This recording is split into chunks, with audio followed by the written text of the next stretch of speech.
என்ன சொல்ல, அவன் ரொம்ப நல்ல பையன். படிப்புலேயும் ஃபஸ்ட்டு, ஸ்போர்ட்ஸ்லேயும் ஃபஸ்ட்டு. அவன் நல்லா பாடுவான். இப்படி ஆகிப்போச்சு சார். அவனுக்கு யாராவது எதிரிங்க இருந்தாக அறியாமோ? சார், இந்த பிஸ்னஸை நாங்கள் பரம்பரையாக பண்ணிட்டு வரோம். அதான் தெரியுமே, பிஸ்னஸ்னாலே எதிரிங்க இருக்க தானே சார் செய்வாங்க.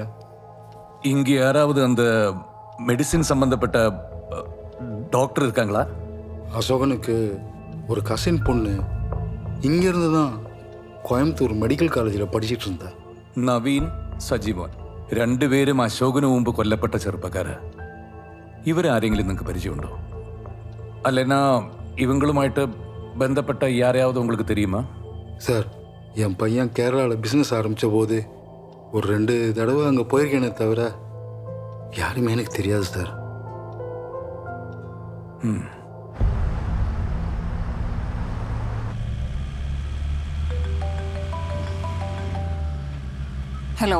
ഹലോ മാഡം, ഒരു ബൈക്ക് യാത്രക്കാരൻ ആക്സിഡന്റ് നടന്ന തച്ചങ്കര പാലത്ത് 2 വാഹനങ്ങൾ നിർത്തിയിട്ടിരിക്കുന്നത് കണ്ടിട്ടുണ്ട്. പിന്നെ ഒരു ബൈക്കും നിലത്ത് കിടക്കുന്നതായി കണ്ടു. പുലിവാലാകണ്ടെന്ന് കരുതി അയാൾ അതിൽ ഇടപെട്ടില്ല. 2 വണ്ടികളോ? അതെ മാഡം, ഒരു പിക്കപ്പ് ജീപ്പും പിന്നെ ഒരു ലോറിയും. ലോറിയിൽ ഏതാണ്ട് പച്ചപ്പുല്ലായിരുന്നു ലോഡെന്നാണ് ആൾക്ക് തോന്നിയത്. അത്രയാൾ ശ്രദ്ധിച്ചോളൂ മാഡം. ഓക്കെ, ശരി madam. Follow that lead. Okay sir.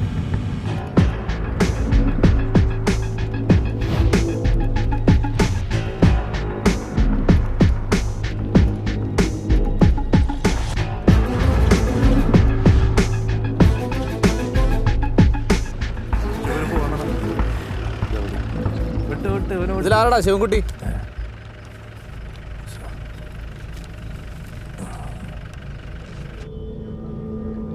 അന്ന് രാത്രി ബൈക്ക് അടിച്ച് കിടന്നെടുത്ത് ഞാൻ ലോറി നിർത്തിയിരുന്നു. പക്ഷെ ആക്സിഡന്റ് ഞാൻ കണ്ടിട്ടില്ല സാർ.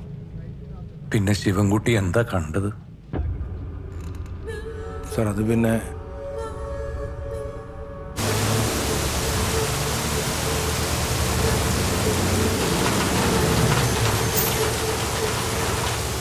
ചേട്ടാ, ആക്സിഡന്റ് ആണോ? ഹലോ, ആശുപത്രിയിൽ എങ്ങനെ പോണോ? ചേട്ടാ, നിങ്ങൾക്ക് സഹായം വേണോ?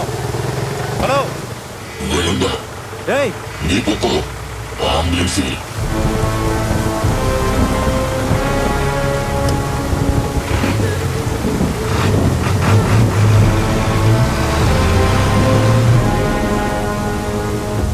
സാറേ, അവൻ തൊണ്ടയിൽ എന്തോ ഒരു ടോർച്ച് പോലുള്ള സാധനം കുത്തിപ്പിടിച്ചിട്ടുണ്ടായിരുന്നു. ഒരുമാതിരി പ്രേതങ്ങളുടെ ശബ്ദം പോലെ. സത്യം പറഞ്ഞ് ഞാൻ പേടിച്ചുപോയി സാറേ. താൻ അയാളുടെ മുഖം കണ്ടായിരുന്നോ? ഇല്ല സാർ, അയാൾ മാസ്ക് ഇട്ടിട്ടുണ്ടായിരുന്നു. പിന്നെ തലയിൽ എന്തോ ഒരു കറുത്ത തുണി കൊണ്ട് മൂടിയിട്ടുണ്ടായിരുന്നു. അയാൾ നല്ലൊരു ആരോഗ്യമുള്ള ആളെ പോലെ എനിക്ക് തോന്നിയത്. അയാൾക്ക് ആൾക്കാരെ നന്നായിട്ട് പേടിപ്പിക്കാറിയ സാർ. സിജോ സാർ, ഇത്തരം സന്ദർഭങ്ങളിൽ കഴുത്തിൽ ടോർച്ച് അടിച്ച് ആരും ഒരു ഗിമിക്സ് ഒന്നും കാണിക്കില്ല. അതെ സാർ. ശിവൻകുട്ടിക്ക് പകരം നിറയെ ആളുകളുള്ളൊരു വാഹനമാണ് അവിടെ നിർത്തിയിരുന്നെങ്കിലോ, അല്ലെങ്കിൽ ഇയാളേക്കാൾ ധൈര്യമുള്ള ഒരാളാണ് അവിടെ വണ്ടി നിർത്തിയിരുന്നെങ്കിലോ.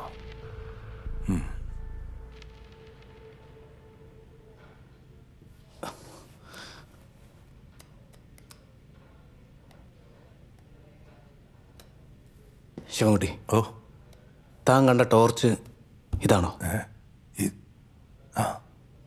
ഏതാണ്ട് ഇതന്നെ സാർ. സാർ, നമ്മുടെ കില്ലർമാരിൽ ഒരാൾക്ക് സംസാരശേഷിയില്ല. Sir, serious. അയാളൊരു ആർട്ടിഫിഷ്യൽ ലാരിങ്സ് ഉപയോഗിച്ചാണ് സാർ സംസാരിച്ചത്. ക്യാൻസർ അല്ലെങ്കിൽ മറ്റെന്തെങ്കിലും കാരണം കൊണ്ട് ശബ്ദം നഷ്ടപ്പെടുന്ന ആളുകൾ ഉപയോഗിക്കുന്ന ഒരു ഉപകരണം. എൻ്റെ അച്ഛന് ക്യാൻസർ വന്ന ശേഷം കുറച്ച് നാൾ ഇത് ഉപയോഗിച്ച് സംസാരിച്ചിരുന്നു.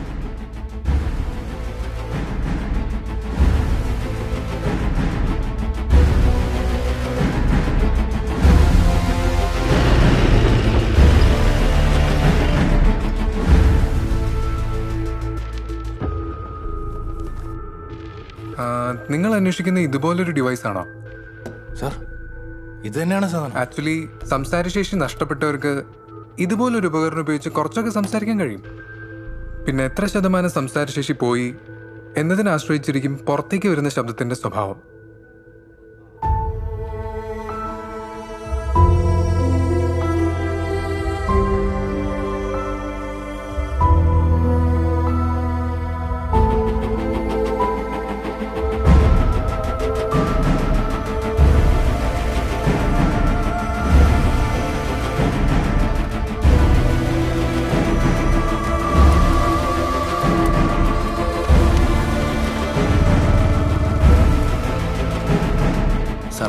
അറിയാവുന്ന പോലെ നമ്മുടെ കില്ലർ ഉപയോഗിക്കുന്നു എന്ന് കരുതുന്ന ആർട്ടിഫിഷ്യൽ ലാരിങ്സിൻ്റെ ഈ മോഡൽ ഇറങ്ങിയിട്ട് 3 വർഷത്തോളം ആകുന്നു. 3 വർഷത്തിനുള്ളിൽ ആർട്ടിഫിഷ്യൽ ലാരിങ്സ് ഉപയോഗിക്കാൻ ട്രെയിനിങ് നേടിയ ആളുകളുടെ ലിസ്റ്റ് നമ്മുടെ കയ്യിലാണ്, with address and phone number. Killer കേരളത്തിൽ നിന്നാണ് ട്രെയിനിങ് നേടിയിട്ടുള്ളത് എങ്കിൽ അയാൾ ഈ ലിസ്റ്റിലുണ്ടാവും. സാർ ലിസ്റ്റ് നോക്കാം. സാർ, ഇതിൽ തന്നെ 120 ആളുകൾ 60 വയസ്സിന് മുകളിൽ പ്രായമുള്ളവരാണ്. ബാക്കിയുള്ളതിൽ 20 പേർ സ്ത്രീകളും 12 പേർ കുട്ടികളുമാണ്. നമ്മൾ അന്വേഷിക്കുന്ന 18-നും മുകളിൽ പ്രായമുള്ള 90 പേര് ഈ ലിസ്റ്റിലുണ്ട് സാർ. ഈ 90 പേരെ ചോദ്യം ചെയ്ത് വരുമ്പോഴേക്കും അടുത്ത വിക്ടിം നമുക്ക് ഈ ലിസ്റ്റ് ഒന്ന് സോർട്ട് ചെയ്യാൻ സിജോ.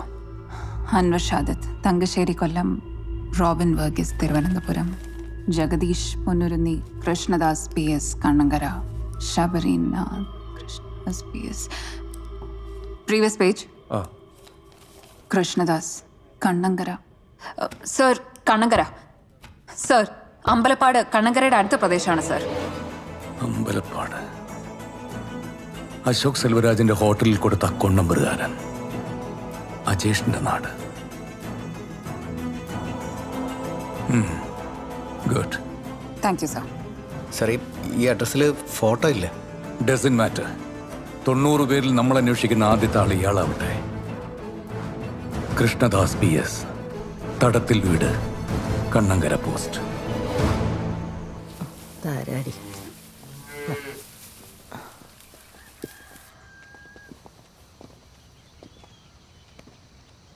എന്താ സാറേ? ചേച്ചി, ഞങ്ങൾ കൃഷ്ണദാസിനെ അന്വേഷിച്ചു വന്നതാ. അതിന് കൃഷ്ണൻ ഇപ്പൊ ഇങ്ങോട്ട് വരാറില്ലല്ലോ. കൃഷ്ണദാസ് എന്താ ഇങ്ങോട്ടൊന്നും വരാത്തത്? എന്താ സാറേ, അവൻ വേണ്ടാത്ത എന്തെങ്കിലും ചെയ്തോ? അമ്മയ്ക്ക് എന്താ അങ്ങനെ തോന്നാൻ? അവന്റെ അടുത്ത കാലത്തെ പെരുമാറ്റത്തിൽ എന്തെങ്കിലും സംശയം തോന്നിയോ? അല്ല സാറേ, അവൻ സംസാരിക്കത്തില്ലല്ലോ. അതുകൊണ്ട് അവന്റെ കാര്യമൊന്നും ആർക്കും അറിയത്തില്ല.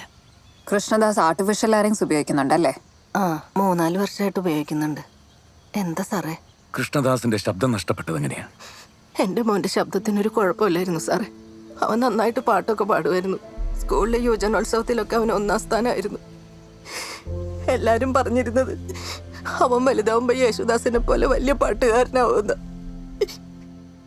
അവൻ്റെ തൊണ്ടയ്ക്കൊരു മുഴ വന്നു സാറേ. ചെറിയൊരു ഓപ്പറേഷൻ ഉള്ളെന്ന് പറഞ്ഞ് കോഴിക്കോട് മെഡിക്കൽ കോളേജിൽ കൊണ്ടുപോയതാ. ഓപ്പറേഷൻ കഴിഞ്ഞപ്പോൾ മുഴയോടൊപ്പം അവൻ്റെ ശബ്ദം അങ്ങ് പോയി. അതോടുകൂടി അവന്റെ പാട്ടും പഠിത്തവും ജീവിതം എല്ലാം പോയി സാറേ. എപ്പോഴായിരുന്നു ഓപ്പറേഷൻ? 1989 സാറേ. അവനപ്പോ 10ാം ക്ലാസ് കഴിഞ്ഞ് നിൽക്കുമായിരുന്നു. കൃഷ്ണദാസിന്റെ പുതിയ ഫോട്ടോ വല്ലതും ഉണ്ടോ? ഞാനിപ്പോ എടുത്തോണ്ട് വരാം. 1989, Calicut medical college, anatomy dissection hall, Calicut medical college.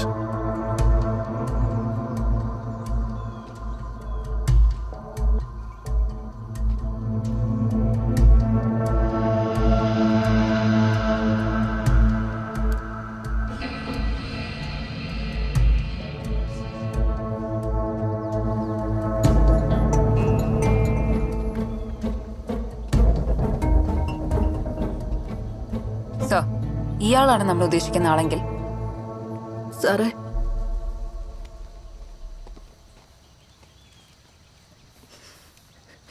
ഇതാ സാറേ എൻ്റെ മോൻ.